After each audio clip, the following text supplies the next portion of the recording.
Naisip ko kasi, i-prank natin si Nanry. Tapos sabihin ko, umamin kayo sa akin na ng babae kayo kagabi.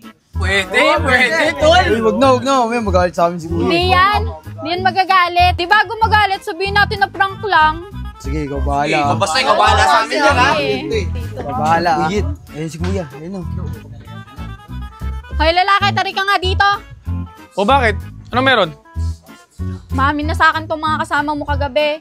Nang babae pala kayo, di kayo nag-stroll. Ang babae, sinasabi. Yan, sila. Sinabi niyo na babae tayo? Wala ya. Pinilit kami natin, Juliet. Pinaamin kami.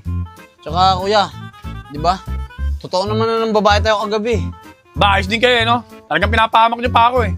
Eh talaga naman nag-stall tayo kagabi, di ba? Pamutik bang masemplang si Enchong, oh. Di huwag kang maniniwala sa mga yan. Pinapahamak lang ako niyan. Mag-challenge na nga kayo dito. Uy, kuya, huwag kang magalit. It's a Grabe kayo. Grabe kayo. Grabe kayo. Grabe na kayo mag-prank, ha? Kinabahan ako sa inyo. Kala ko sinabi nyo na yung totoo, eh.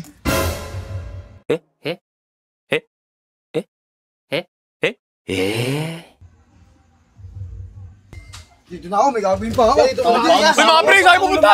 Antayin nyo, pre. Saan ka pupunta?